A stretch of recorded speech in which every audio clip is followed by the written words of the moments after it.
ప్రార్థన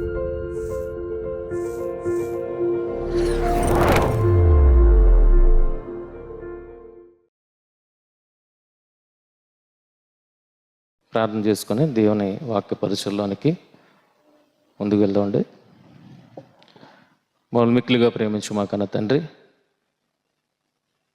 ఈ ఉదయకాల సమయములు తండ్రిని పిలుచుకునే మహాభాగ్యాన్ని చేరున్న మా అందరికీ మీరు అనుగ్రహించారు. అందరిని బట్టి వందనాలు తెలియజేస్తున్నాం తండ్రి. దేవా, మేము అయోగ్యులము, అపాత్రులము, ఎన్నిక లేని వారము తండ్రి. అయినా మీ మహాకృపను బట్టి, అమితమైన ప్రేమను బట్టి మమ్మల్ని చేరదీసి దేవా మీ సన్నిధిలో కూర్చోడానికి ఇచ్చిన మహాభాగ్యాన్ని బట్టి వందనాలు తెలియజేస్తున్నాను తండ్రి. దేవా, ఎందు నిమిత్తము కూడుకొని ఉన్నాము ఆ ఉద్దేశము సఫలము కాగొట్టుకు సహాయం దయచండి. దేవా, ఏదైతే వాక్యాన్ని ధ్యానిస్తున్నామో తండ్రి, అది మా జీవితాలకు ప్రయోజనకరముగాను మీకు మహిమకరముగాను పరిణమించినట్లు సహాయం దయచండి. దేవా, నేను సిద్ధపడ్డాను అన్నది కాదు, కానీ సామర్థ్యాన్ని అనుగ్రహించేది మీరే. మీ మీద ఆధారపడుతూ ముందుకు వెళ్తుండగా సమయోచితమైన జ్ఞానాన్ని వాక్కులను ఇచ్చి నడిపించమని మనం ప్రార్థిస్తూ ప్రాధేయపడుతూ మహిమ ఘనత ప్రభావాలు మీకు ఆరోపిస్తూ ప్రభు అయిన యేసుక్రీస్తు అతి శ్రేష్టమైన నామంలో ఈ ప్రార్థన మనవులు అడిగి వేడుకుంటున్నామా తండ్రి, ఆమేన్. మొదటగా దేవుడిచ్చిన గొప్ప తరుణాన్ని బట్టి దేవదేవునికి మన ప్రభు రక్షకుడైన యేసుక్రీస్తు వారి అతి శ్రేష్టమైన నామంలో కృతజ్ఞతాస్తుతులు తెలియజేస్తున్నాను. అలాగే కూడొచ్చిన మీ అందరికి కూడా ప్రభు పేట నా వందనాలు తెలియజేస్తున్నాను. ప్రియమైన దేవుని పిల్లలారా, మనం గత 2 వారాలుగా ధర్మశాస్త్ర సంబంధమైన క్రియల మూలముగా ఏ ఒక్కడు నీతిమంతుడిగా తీర్చబడడు అన్న వచనాన్ని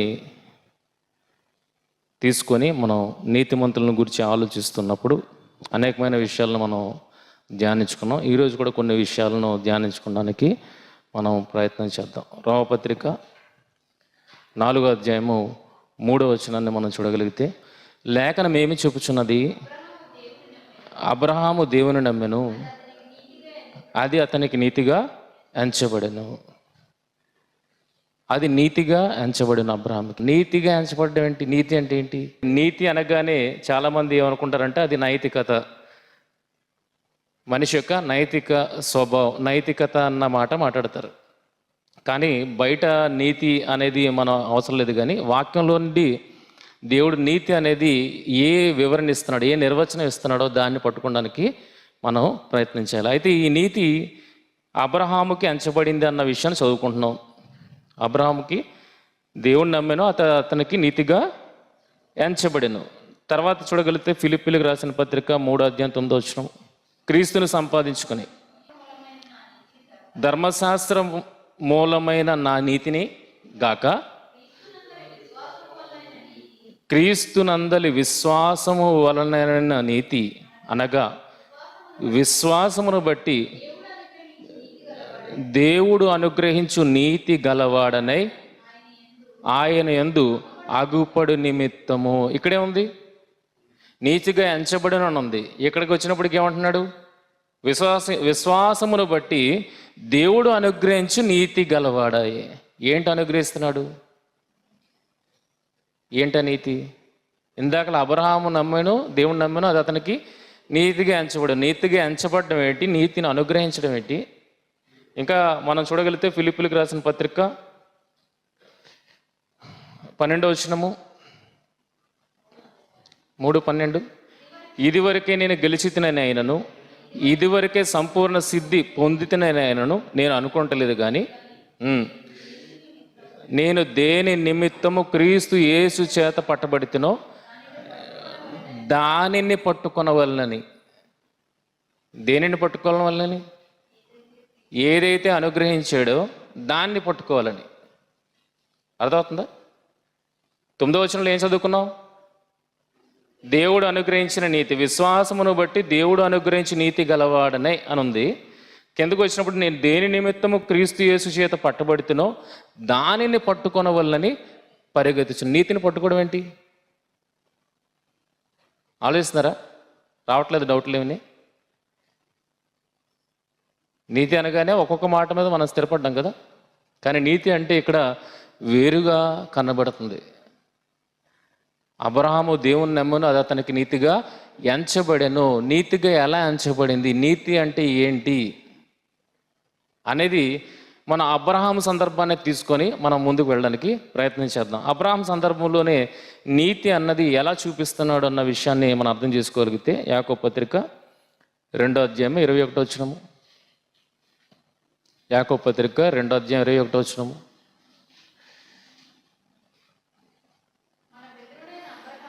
మన పితరుడైన అబ్రహాము తన కుమారుడైన ఇస్సాకును బలిపీఠం మీద అర్పించినప్పుడు అతడు క్రియల వలన నీతిమంతుడని తీర్పు పొందలేదా? క్రియల వలన ఏమైంది? ఏదైతే మొదట అన్నాడో అబ్రహాము దేవుని నమ్మను అది నీతిగా ఎంచబడిన అన్నది అన్నాడో అది ఏమైంది? క్రియల వలన తీర్పు పొందాడు. ఏమని? ఈయన నీతిమంతుడే అనే తీర్పు పొందాడు. ఇంతకీ ఏంటా నీతి? అబ్రహాము దేవుని నమ్మెను అది అతను నీతిగా ఎంచబడెను అన్న విషయాన్ని మనం దేవుని సంబంధి అని అప్పటి నుండి ఎన్నికయ్యాడు అనుకుంటే, దేవుని నమ్మాడు కనుక అప్పటి నుండి ఎవరి సంబంధి అయ్యాడు?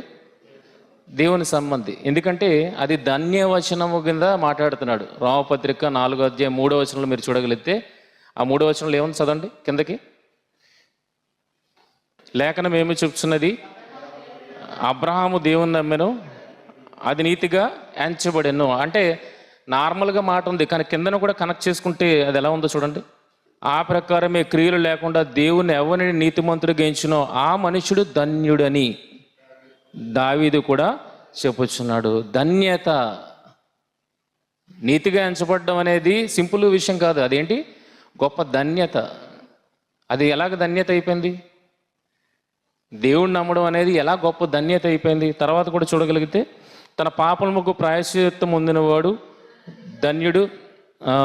తర్వాత ప్రభువు చేత నిర్దోషి అని ఎంచబడిన వాడు ధన్యుడు.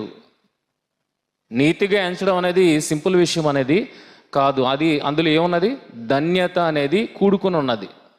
ఈ ధన్యవచనాన్ని బట్టి ఒకసారి ఆలోచిస్తే ఎప్పటి వరకు దేవుని సంబంధి కాడు అబ్రహాము, ఇప్పుడు ఏమయ్యాడు? దేవుడు అంటున్నాడు ఈయన నా సంబంధి. గొప్ప విషయం కదా. ఈయన నా సంబంధి అని చెప్పుకోవడం గొప్ప విషయం అవునా కదా? గొప్ప విషయం కదా. ఇప్పుడు దీన్నే మనం మైండ్లో పెట్టుకొని ఆలోచించగలిగితే ఆదికాండం 18వ అధ్యాయం 25వ వచనము. ఆ చెప్పును చేసి దుష్టులతో కూడా నీతిమంతులను చంపుట నీకు దూరమవును గాక, నీతిమంతుని దుష్టునితో సమముగా ఎంచుట నీకు దూరమవును గాక అనేది చెప్పినప్పుడు అబ్రహాము దేవునితో అన్నప్పుడు ఏమంటున్నాడు? నీతిమంతుని దుష్టునితో సమముగా ఎంచుట నీకు దూరం అవును గాక. ఇక్కడ నీతిమంతుడు దుష్టుడు ఇద్దరు కనబడుతున్నారు. ఇంతకీ నీతి అంటే ఏంటి ఇక్కడ మనం ఆలోచించగలిగితే, నీతి అన్నది ఏంటి అన్నది ఆలోచించగలిగితే దీనికి ఎబ్రివేషను 1 యోహాను 5:18 మనం చూడగలిగితే 1 యోహాను 5:18 మనము దేవుని సంబంధులమనియు లోకమంతయు దుష్టుని అందున్నదనియు ఎరుగుదుము. ఇప్పుడు దీన్ని తీసుకెళ్ళి ఆదికాండం 18:25 చూడగలిగితే అక్కడ ఎవరెవరు ఉన్నారు? నీతిమంతులను దుష్టులతో సమానముగా ఎంచొద్దు అని అంటే నీతిపరులు ఉన్నారు, దుష్టులు ఉన్నారు. ఇప్పుడు నీతిపరులని ఏ రకంగా సంబోధించవచ్చు? దేవుని సంబంధులు. దుష్టునితో సమముగా ఎంచే దుష్టుని సంబంధులు ఎవరు? లోకమందు ఉన్నవారు దుష్టుని సంబంధులు. ఇప్పుడు లోతు ఎవరి సంబంధి అంటే ఒక వర్డ్ క్లియర్ అయింది. ఒక వర్డ్ నీతిమంతుడు అనగానే ఒక వర్డ్ క్లియర్ అయింది. ఏంటది అంటే దేవుని సంబంధి. ఇది ధన్యవచనము అంటున్నాడు. ఇది గొప్ప ధన్యత. నా వాడు దేవుని వాడు అనుభవించుకోవడం అనేది గొప్ప భాగ్యము అన్న విషయాన్ని మాట్లాడుతున్నాడు. అయితే ఈ ఒక్క మాటను బట్టి వదిలేద్దామా? నీతి అనగానే మనకి ఎబ్రివేషన్ దొరికిస్తుందా? నీతి అనగానే ఎబ్రివేషన్ దొరికిస్తుందా? దేవుని సంబంధి అయిపోయిందా? లేదండి, ఇంకా ఉన్నది. దేవుని సంబంధి అన్నప్పుడు నమ్మాడు, దేవుని సంబంధి అనుకున్నాడు. ఇంతకీ దేవుని సంబంధి అనేది ఎలా ప్రూవ్ అవ్వాలి? ఇంకా ఎలా ప్రూవ్ అవ్వాలి? విశ్వాసించావు రైటే, విశ్వసించావు, దేవుని నమ్మావు, దేవుడు నీకు ఒక బిరుదు ఇచ్చాడు. ఏంటది?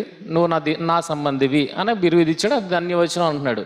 అయితే ఇది ప్రూవ్ అవ్వాలంటే క్రియలు కావాలి. నెక్స్ట్ చూడండి, ఇప్పుడు అబ్రహాముని నీతిమంతుడిగా ఆయన క్రియలు, బలిపీఠం మీద తన కుమారుని అర్పించినప్పుడు అతడు క్రియల వల్ల నీతిమంతుడని తీర్పు పొందలేదా అని అంటే, ఆ క్రియల దగ్గర దేవుడు ఏమన్నాడో అది మనం చూడగలిగితే నీతికి కొంత ఎబ్రివేషన్ అనేది మనకి వస్తుంది. మొదటి వచ్చింది ఏంటి? ఆయన సంబంధులు అన్న విషయం వచ్చింది. ఇప్పుడు రెండోది కూడా వస్తుంది. చూడండి, 22వ అధ్యాయము 12వ వచనము, ఆదికాండం 22వ అధ్యాయం 12వ వచనము.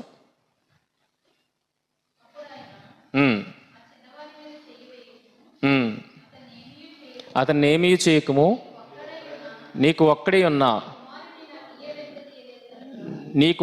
ఉన్న నీ కుమారుని నాకీయ వెనుక తీయలేదు గనుక. ఇక్కడ చూడండి, నీవు దేవునికి భయపడువాడు అని విశ్వాసంతో మాత్రం చెప్పలేదు. దేవుణ్ణి ఉన్నాడు, నమ్మాడు అని అక్కడతో అయిపోలేదు. నెక్స్ట్ ఏముంది? దేవునికి భయపడాలి. తర్వాత ఇందువలన నాకు కనబడుచున్నది అన్నాడు. మరలా 15వ వచనం, మరియు నీవు నా మాట వినినందున నా తోడని ప్రమాణం చేసినని యెహోవా సెలవిచ్చుచున్నాడు. అబ్రహాము దేవుని నమ్మినది నీతిగా ఎంచబడేను అన్నది, నీతి అనేది ఎంచబడేను అన్నది దేవుని సంబంధి అయితే, దేవుని సంబంధి అయిన తర్వాత ఏం చేశాడు? ఆయన దేవునికి భయపడ్డాడు. రెండోది, దేవుడు చెప్పినట్లుగా విన్నాడు. నా మాట వినినందున దేవునికి భయపడాలి, దేవుని మాట వినాలి. దేవుని సంబంధితో ఆగిపోలేదు. దేవుని సంబంధి అనిపించుకున్న తర్వాత ఏం చేశాడు? క్రియలు చేశాడు. ఈవెన్ యేసుక్రీస్తు వారిని కూడా చూడగలిగితే, నేను పైనుండి వచ్చిన వాడను, తండ్రి పంపితేనే కానీ నా అంతటి నేను రాలేదని చెప్పిన యేసుక్రీస్తు వారు, ఇదిగో నేను తండ్రి పంపగా వచ్చిన వాడినని నేను చెప్పిన మాటను బట్టైనా నమ్మండి, లేదా నేను చేసిన క్రియలను బట్టైనా మీరు నన్ను నమ్మండి, నేను తండ్రి వద్ద నుండి పంపబడిన వాడును అన్న విషయాన్ని. అర్థమవుతుందా? కనుక ఇక్కడ అబ్రహాం విషయానికి వస్తే కనుక, అబ్రహాం విషయంలో ఏం కనబడుతుంది? అబ్రహాము నమ్మాడు. నమ్మడం మాత్రమే కాకుండా ఆ దేవుడికి భయపడుతున్నాడు. ఆ దేవుడు చెప్పిన దానిని విన్నాడు. ప్రారంభంలోనే మనం చదువుకున్న ఆ విషయాన్ని. విశ్వాసమును బట్టి ఆయన ఎక్కడ వెళ్తున్నాడో తెలియకుండానే ఆ పిలుపుకు లోబడి ఆయన బయలు వెళ్ళును అన్న మాట మనకు కనబడుతుంది. అంటే మాటకి లోబడుతున్నాడు అన్న విషయం కూడా కనబడుతుంది. ఇంకా రెండో సందర్భానికి మనం వెళ్ళగలిగితే, సంఖ్యాకాండము 25వ అధ్యాయము, 25వ అధ్యాయము మొదటి వచనము.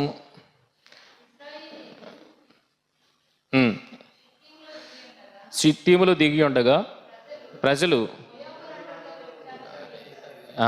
ఇక్కడ జరిగిన సందర్భం మనందరికీ తెలుసు. 25లో మోయాబీలతో ఇజ్రాయేలీలు పోయిన ఆ సందర్భంలో యెహోవా తెగులు వారి మీదకి రప్పించినప్పుడు ఒక వ్యక్తి యాక్షన్ తీసుకున్నాడు. 10వ వచనం,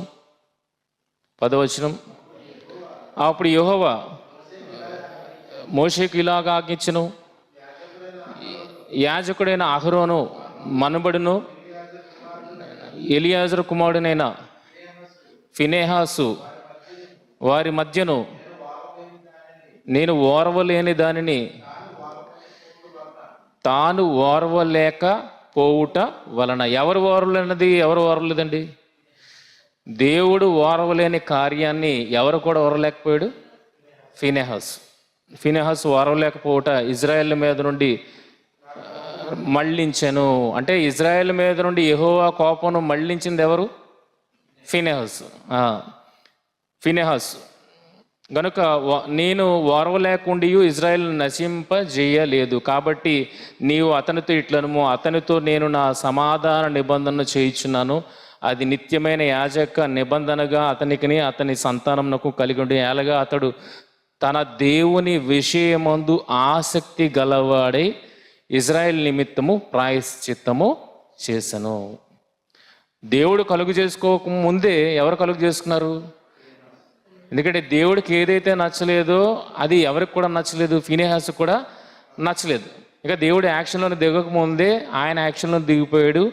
దిగిపోయి ఇజ్రాయేల్ నిమిత్తము ప్రాయశ్చిత్తం చేశాడు. దీన్ని ఎలా ఎంచుతున్నాడు దేవుడు? అతడు తన దేవుని విషయమందు ఆసక్తి గలవాడే. ఆసక్తి ఉందా? ఫీనిహాసుకు దేవుని పట్ల ఆసక్తి ఉందా? ఆ ఆసక్తిని ఎలా ఎంచుతున్నాడు చూడండి. కీర్తనల గ్రంథము 106వ అధ్యాయము 30-31 వచనాలు. ఫీనిహాసు లేచి పరిహారము చేయగా ఆ తెగులు ఆగిపోయాను. అదేగా చదువుకున్న సంఖ్యాకాండంలో, ఆ తెగులు ఆగిపోయాను. నిత్యము తరములన్నింటను అతనికి ఆ పని నీతిగా ఎంచబడెను. నీతి అంటే ఇప్పుడు ఏమొస్తుంది ఇందులో? నీతి అంటే ఏమొస్తుంది? తండ్రి ఎడల ఆసక్తి, తండ్రి కార్యాల ఎడల ఆసక్తి కలిగి ఉండడం, తండ్రి ఓర్చుకోలేదు అంటే తండ్రి మనస్సుని ఎరిగిన వాడుగా కార్యాలు జరిగించడం కదా. దావీదు విషయంలో ఏమన్నాడు? నా హృదయానుసారుడైన మనుష్యుడు, నా హృదయానుసారం అంటే నా ఇష్టానుసారుడైన మనుషుడు అని దావీదుని గూర్చి అన్నాడు. అంటే తండ్రి ఏదైతే కోరుకుంటున్నాడో ఆ చిత్తం నెరవేర్చాలని ఎవరు కూడా కోరుకుంటున్నారు? దావీదు కోరుకుంటున్నాడు. అలాగే యేసుక్రీస్తు వారి విషయంలో చూడగలిగితే నా తండ్రిని గూర్చి, నా తండ్రి ఇంటిని గూర్చిన ఆసక్తి నన్ను భక్షించుచున్నది అన్న మాట మనకు కనబడుతుంది. ఇప్పుడు ఫీనిహాసు విషయంలో ఏం కనబడుతుంది? అది ఆ ఆసక్తి కనబడుతుంది. అంటే నీతి అనే దానికి క్వాలిటీస్ యాడ్ చేసుకుంటే మొదటిది దేవుని సంబంధి అన్న విషయాన్ని మనం ఆడుకున్నాం. కేవలం దేవుని సంబంధి అనిపించుకోవడం కాదు, అది ప్రూవ్ చేయాలి. అది ప్రూవ్ చేయాలి. అది ఎలా ప్రూవ్ అవుతుంది? క్రియల ద్వారానే ప్రూవ్ అవుతుంది. అంటే క్రియలు ఎలాంటి క్రియలు? మన ఇష్టానుసారమైన క్రియలు కాదు, దేవుడు చెప్పగా దానిని నెరవేర్చే వరంగా మనం ఉండాలి. అందులో అబ్రహాము దేవుని మాటకు భయపడ్డాడు, దేవుడికి భయపడ్డాడు, దేవుడి మాట విన్నాడు. ఫీనిహాసు విషయానికి వచ్చినప్పటికీ ఆ దేవుని పట్ల ఆసక్తిని కనపరిచిన వాడుగా ఉన్నాడు. ఇప్పుడు నీతి అనగానే ఏదని చెప్తారు? నీతి అనగానే ఏ అబ్రివేషన్ ఇవ్వగలుగుతారు? ఒక వర్డ్లో ఇవ్వగలుగుతారా? ఇవ్వలేరు, కానీ ఇవ్వచ్చు. ఇంకా చూడగలిగితే యోహాను సువార్త 16వ అధ్యాయము, యోహాను సువార్త 16వ అధ్యాయం 7వ వచనం నుండి మనం చూడగలిగితే, అయితే నేను మీతో సత్యము చెప్పుచున్నాను, నేను వెళ్ళిపోవటం వలన మీకు ప్రయోజనకరము, నేను వెళ్ళని ఎడల ఆదరణకర్త మీ వద్దకు రాడు, నేను వెళ్ళిన ఎడల ఆయనను మీ వద్దకు పంపుదును. ఆయన వచ్చి, ఎవరు?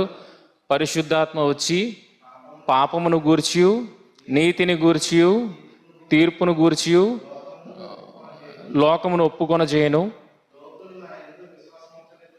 లోకులు నా యందు విశ్వాసం ఉంచలేదు గనుక పాపమును గూర్చియు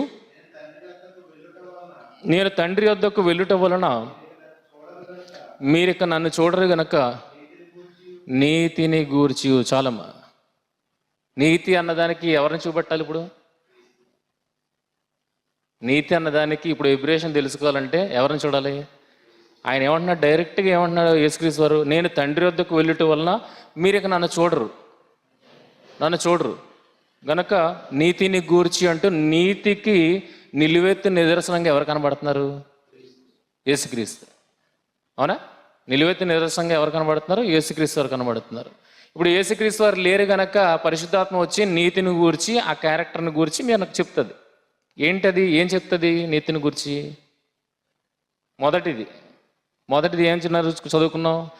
అబ్రహాం విషయంలో కానీ ఫీనిహాస్ విషయంలో కానీ మనం చూడగలిగితే నీతిగా ఎంచబడినంటే మొదట దేవుని సంబంధి, దేవుని ఆసక్తి, దేవునికి భయపడేవాడు, దేవుని మాటకు లోబడేవాడు కదా. ఇక్కడ చూడగలిగితే యేసుక్రీస్తు వారి విషయంలో మనం చూడగలిగితే నీతికి నిలువెత్తు నిదర్శనం యేసుక్రీస్తు వారే అన్నట్లుగా నన్ను చూపెడుతుంది పరిశుద్ధాత్మ, నన్ను చూపెడుతుంది. మీకు నీతి అర్థం కావాలంటే నన్ను చూపెడుతుంది అని చెప్తున్నాడు. ఓకేనా? ఇప్పుడు ఆయన ఎలా చూపెడుతుంది? మొదట ఆయన దేవుడు వాడు. అవునా? యేసుక్రీస్తు వారు ఎవరు? దేవుడు వాడు, దేవుని సంబంధి, దేవుని కుమారుడు. మాటల వరకేనా? క్రియలతో తాను దేవుడిని వాడనని కనపరిచినవాడు. తర్వాత నిజదేవుని వెంటాడినవాడు, అంటే వెంబడించినవాడు. నిజదేవుని వెంబడించడు లేదా?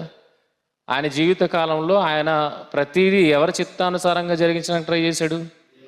అంటే వెంటాడటమే కదా, దేవుని వెంటాడినవాడు, దేవునికి లోబడినవాడు, విధే చూపడినవాడైనా, సత్యము పలికినవాడు, సత్యం పలికిడా, తర్వాత మేలు చేసినవాడు, తర్వాత కీడు తలపెట్టినవాడు.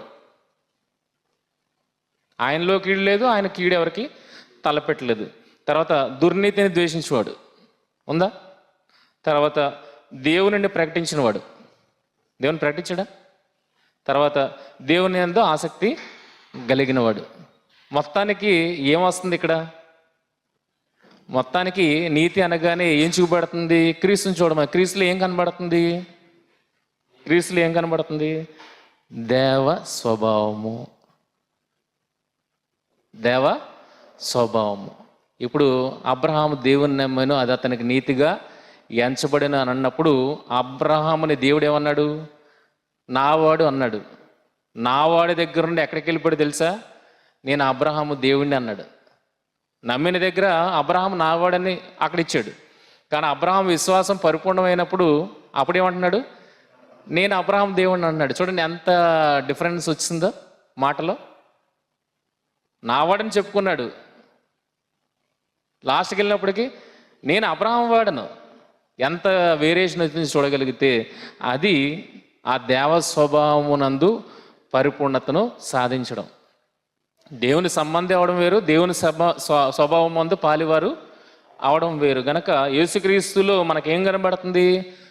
అదృశ్య దేవుని ప్రత్యక్షత యేసుక్రీస్తు ద్వారా మనకి కనబడుతుంది. గనక మొత్తంగా దేవ స్వభావము ఆయన ఎందుకు కనబడుతుంది, లేదా తన యందు దేవుణ్ణి కనపరిచిన వాడు ప్రభువైన యేసుక్రీస్తు. ఇప్పుడు నీతి అనగానే ఏది కనబడుతుంది? దేవుని స్వభావము. ఇప్పుడు ఇదే స్వభావాన్ని ఎవరి దగ్గర కూడా రావాలని అంటున్నాడు? 1 పేతురు 3:4 సాధువైనట్టు మృదువైనట్టునైనా గుణమును అక్షయ అలంకారము గల మీ హృదయపు అంతరంగ స్వభావము మీకు అలంకారముగా ఉండవలను. అది దేవుని దృష్టికి మిగుల విలువ గలది. ఏది మిగుల విలువ గలది? అంతరంగ స్వభావము. ఆ అంతరంగ స్వభావము ఎలాగ ఉండాలంటే సాధువైనట్టు మృదువైనట్టునైనా గుణమును అక్షయ అలంకారమును. దీన్ని ఏమంటున్నాడంటే దైవ స్వభావము అన్నమాట మాట్లాడుతున్నాడు. దీన్ని ఏమంటున్నాడు? దైవ స్వభావము. మొత్తం మీద విశ్వసించిన తర్వాత మనకి దేవుడు నీతిగా ఎంచును అన్న దగ్గర మనకి ఆ నీతి అన్నది ఏమని అర్థం చేసుకోవాలి? దేవుని స్వభావమును కనపరిచేవాడు. ఇక్కడి నుండి అబ్రహాం పాత అబ్రహాం కాదు. ఇప్పుడు అబ్రహాం ఎవరు? నా ప్రతినిధిగా ఇప్పటి నుండి నా స్వభావాన్ని కనపరిచే వాడు, మొత్తంగా నా స్వభావాన్ని కనిపించే వాడు. అంతేగాని దేవుని సంబంధించిన ఒకటి, దేవుని మాటలను ఒకటి, ఇంకా విడివిడిగా కాదు, మొత్తంగా దేవుని స్వభావాన్ని కనపరచడం అనేదే దేవుని నీతి. ఇప్పుడు మనల్ని నీతిమంతుడు అంటున్నాడు. మరి దేవుణ్ణి కూడా పాత నిబంధన గ్రంథంలో దేవుణ్ణి కూడా నీవే నీతిమంతుడు అన్న మాటని మనం చూడగలిగితే దానియేలు గ్రంథము 9:7 ప్రభువా నీవే నీతిమంతుడవు, మేమైతే సిగ్గు చేత ముఖ వికారముందిన వారము. ఇప్పుడు నమ్మకం అనేది దేవుని నీతిగా అబ్రహాం కంచబడితే ఇప్పుడు దేవుడు ఎవరు నమ్మారని దేవుడు నీతిమంతుడుగా అవుతున్నాడు? ఆలోచించారా? మన విషయాలు మనుషుల దగ్గరికి వచ్చినప్పటికీ మనం దేవుని నమ్మాలి, అది మనకు నీతిగా ఎంచబడుతుంది. కనుక ఇప్పుడు దేవుడి విషయంలోకి వచ్చినప్పుడు ప్రభువా నీవే నీతిమంతుడు అంటే ఆయన ఎవరు నమ్ముకున్నాడు? ఆయన ఎవరినైనా? ఆయనకి మించి ఆయనకి పెద్ద ఎవరు లేరు. ఆయనే. కనుక కీర్తన 11:7 కూడా చూడగలిగితే, కీర్తన 11:7 చూడగలిగితే యెహోవా నీతిమంతుడు, ఆయన నీతిని ప్రేమించువాడు, యథార్థవంతులు ఆయన ముఖదర్శనము చేసెదరు. ఆయన ఎవరని చెప్తున్నాడు? యెహోవా నీతిమంతుడు. ఆయన దేన్ని ప్రేమిస్తాడట? నీతిని ప్రేమిస్తాడట. ఇందుకే ఆయన నీతిమంతుడు ఎలాగయ్యాడు?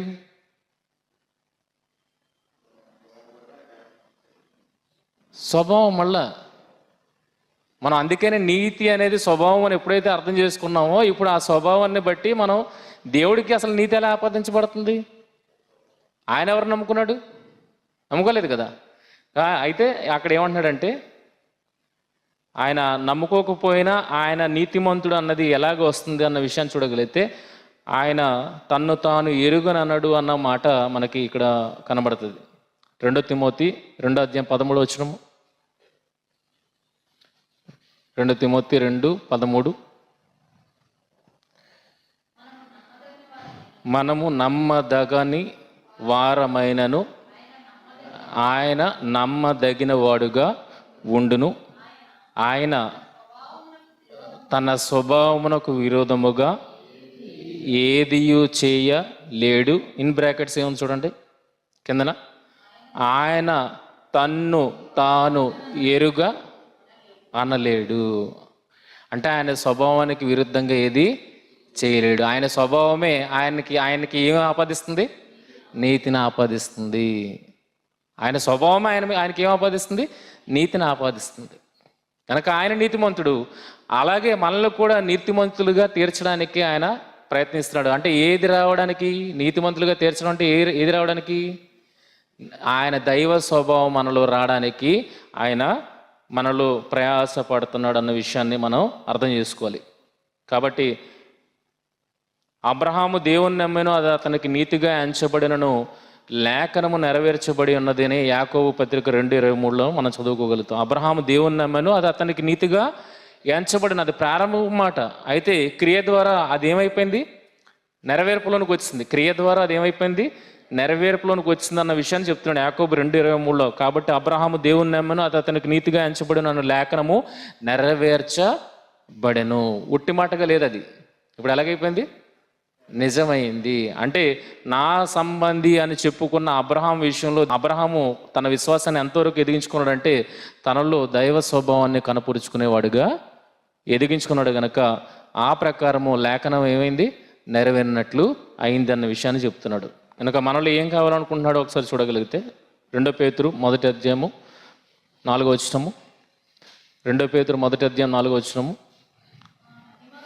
ఆ మహిమ గుణాతిశయములను బట్టి ఆయన మనకు అమూల్యములను అత్యధికములైన వాగ్దానములను అనుగ్రహించి ఉన్నాడు.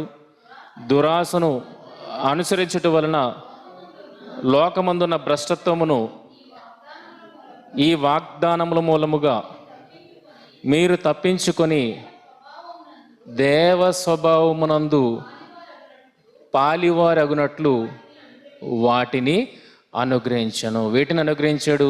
దేవ స్వభావమునందు పాలివారు అగడానికి వేటిని అనుగ్రహించాడు? కొలసి పత్రిక 3:10 కొలసి 3:10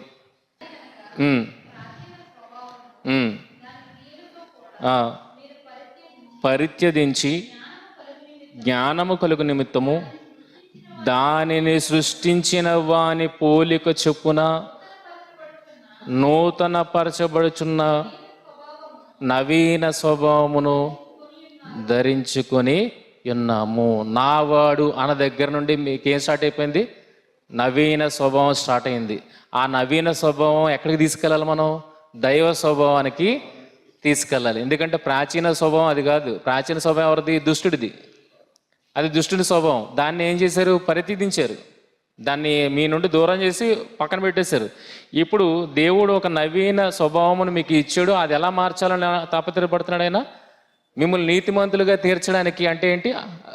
క్రమక్రమంగా ఆ స్వభావంలో మీరు ఎక్కడి వరకు ఎదగాలి? దైవ స్వభావం వరకు ఎదగాలి. అప్పుడు దేవుడు మిమ్మల్ని గురించి సర్టిఫికెట్ ఇస్తాడు. ఏంటి? మీరు నీతిమంతులు, మీరు నీతిమంతులు. ఇటువంటి నీతి ఎక్కడి నుండి ఉంది? ప్రారంభం నుండి ఉంది ఇటువంటి నీతి. ఆ హెబెలు నీతిమంతుడు అని దేవుడు అన్నాడంటే అక్కడ హెబెలు ఎవరి సంబంధి అని మనకు అర్థమవుతుంది.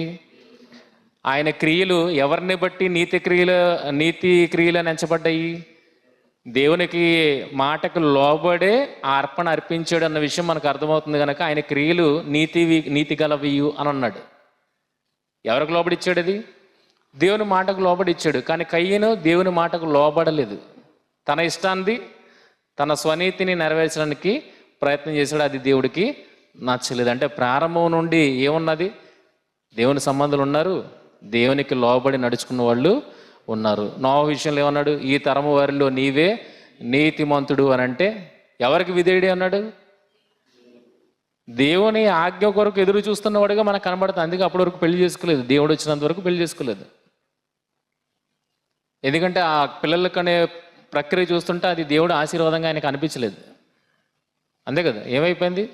దుర్మార్గులకు బలాత్కారులకు పిల్లలకు అన్నారు. మొత్తం భూమి అంతా ఎలా బలాత్కారంతో నిండిపోయింది కనుక ఇది దేవుని ఆశీర్వాదం కాదు కనుక నేను ఇందులోనే నేను ఉండలే అని చెప్పి దేవుణ్ణి బట్టి ఆలోచన కలిగిన వాడుగా ఉన్నాడు. చివరికి దేవుడు రానే వచ్చాడు, ఆయన్ని ప్రత్యక్షమయ్యాడు.